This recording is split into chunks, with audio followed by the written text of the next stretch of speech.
and welcome to the SciFirst MovieTalk episode. So in this episode, I'll be discussing the 2004 independent Canadian science fiction horror film and prequel to the 1997 movie Cube, Cube Zero, as directed this time around by Ernie Barbarash. What I would say is if you haven't watched this movie, or more to the point, the first movie in the series, before today, then I wouldn't watch this review. It doesn't really link in any way to the second one, so you don't need to worry about that one there. Now, I'm going to try and keep it as spoiler-free as I can, but by insinuation, I may end up giving something away, and this is a film you need to watch first without knowing what's going to happen. Or I think without any preconceptions, like the rest, about it all, which would otherwise skew your enjoyment. So, if this applies to you, switch off now, but please do come back to SciFirst MovieTalk and let me know what you thought of the film all the films in this series if you've watched them. I'll be very, very, very interested to know. Now, this has certainly been a mixed series. Cube, the original 1997 movie, was extraordinary. As I have said so many times before, it has one of the most original and intriguing ideas, and that kind of rare chemistry such a film has, which regardless of its poor script and subpar acting, manages to keep you riveted right from the very start. Its sequel, 2002's Cube 2, Hypercube, however, although it had some absolutely fantastic ideas, was lacking in a number of areas, and failed to win me over to any kind of great extent. The Cube was good, a little more basic perhaps, but the traps themselves were ingenious, and much more advanced. However, the dialogue, the pacing and overall premise was so badly presented, it was certainly a hard pill to swallow, basically following the stark and the suspenseful nature of the first. So, after the poor second entry, I did not hold out much hope for this movie, Cube Zero. Yet another director takes to the helm. I had heard it was less than consistent against the first movie, and indeed, being a prequel and the third movie in the series, surely it was just simply downhill from here, right? Well, the main premise of all three movies sees a number of people trapped inside a giant cube, filled with a maze of smaller, seemingly endless rooms. Some offer sanctuary and a brief moment to collect your thoughts. Others offer certain death with a number of clever and macabre booby traps. Where the first two movies take place predominantly within the construct of the cube itself, this movie opts to extend the scope further by bringing us a story which takes place both inside and outside the cube. So, we are certainly off to an intriguing start. We actually get to see some of the workings of the cube, and indeed, to some extent, the people behind it. Or, at least that's how it seems at first. The cube used in this film is similar to that used in the first movie. It certainly got much more of a familiar feel than the second movie did. And indeed, it is much more industrial in design, with the coloured rooms making a return, and kind of more down-to-earth but still exceedingly gruesome mechanical-style traps.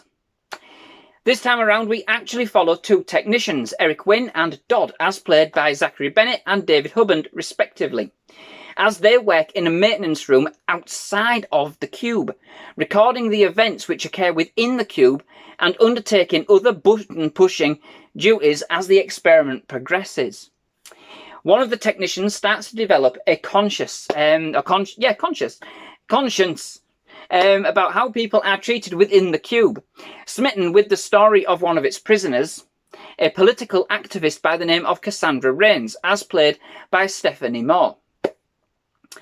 As the prisoners move from room to room within the cube, with each in turn meeting, as always, a grisly and gruesome end, Wynn takes it upon himself to enter the cube and help Rains find a way out, basically to an exit fabled to lead directly to the outside. Only thing is, the company, the entity or persons responsible for the group don't take too kindly to their employees interfering with the course of the events within the cube. And they have a pretty gruesome and insistent severance package, severance being the emphasis. So, this entry, based on the lacklustre presentation of the second, was an out-and-out surprise and extremely enjoyable for what it was.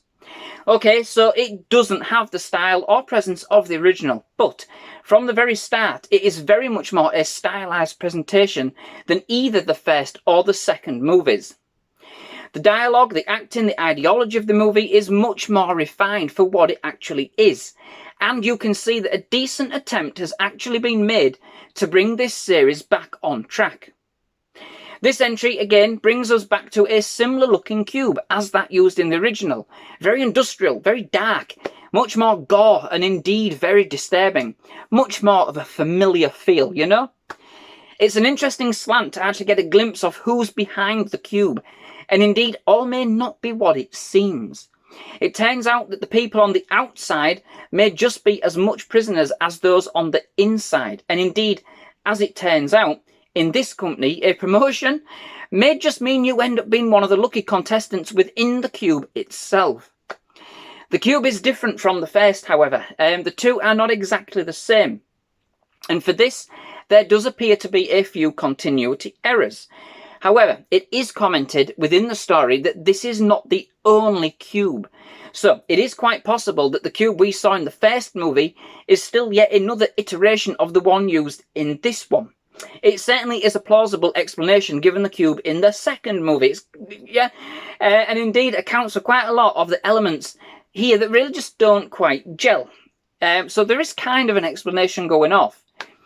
One of the problems for me was that we do spend quite a lot of time outside of the cube, and this was in quite a limited environment too. We only really get to see one room when all's really said and done. Although we do meet a couple of characters from the upper levels, so to speak, kind of middle management, if you like. We only really ventured inside the cube to kind of watch somebody die. These characters, apart from Rains, ended up kind of being secondary, simply fodder for the cube along the way. The traps were great, don't get me wrong, but nowhere near enough. Well, for me at least.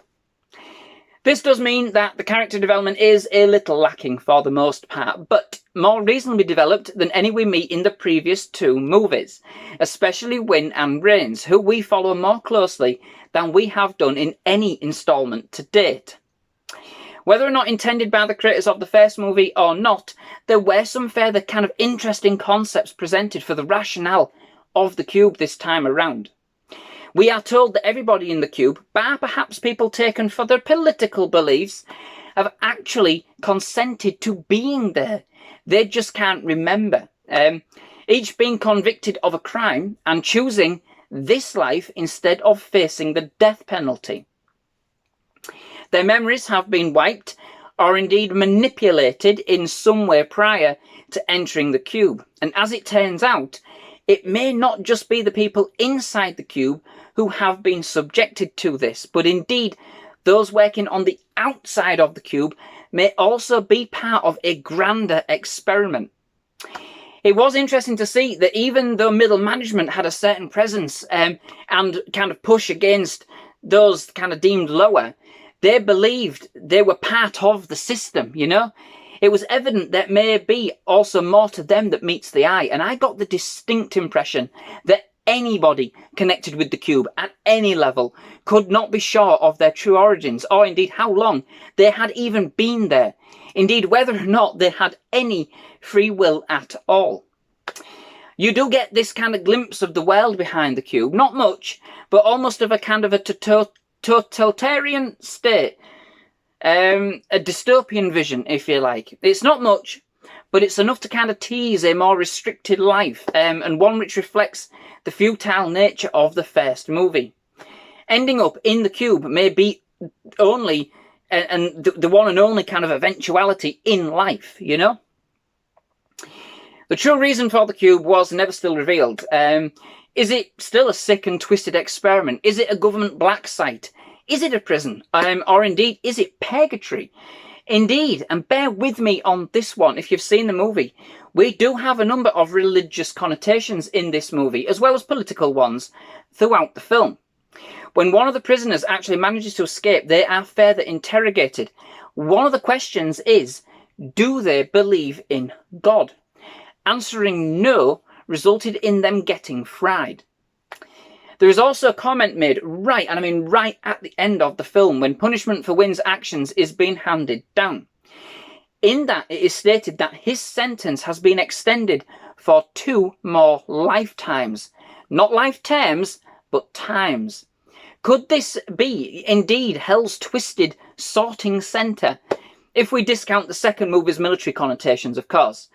In fact, there is elements riddled throughout the movie that even suggest some form of cult. It was quite disappointing that this movie didn't have more of a puzzle once again.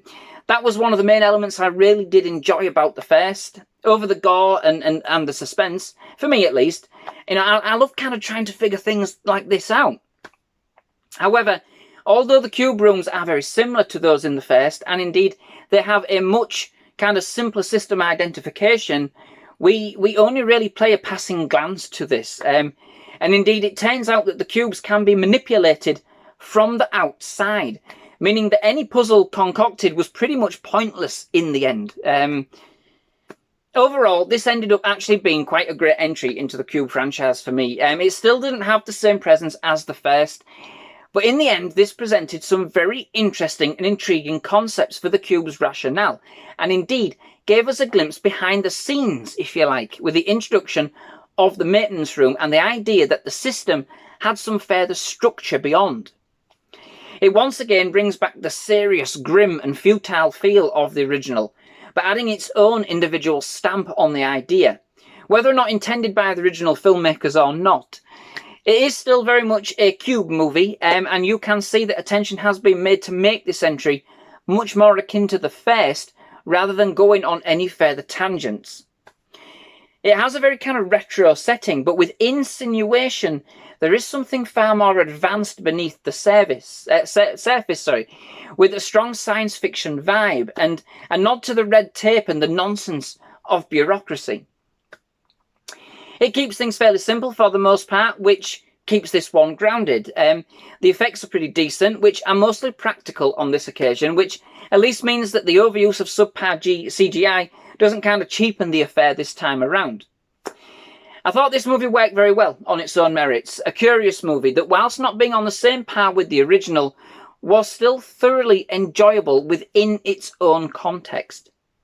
So, that brings me to the end of this episode. Many thanks for watching. I do hope you've enjoyed it. If you have, please leave a like. Please do hit that subscribe button for more movie reviews, trailer reactions, and other movie-related content. Absolutely loved having you here at SciFirst MovieTalk, and definitely love to have you back. But most of all, just thank you very much for watching. Goodbye.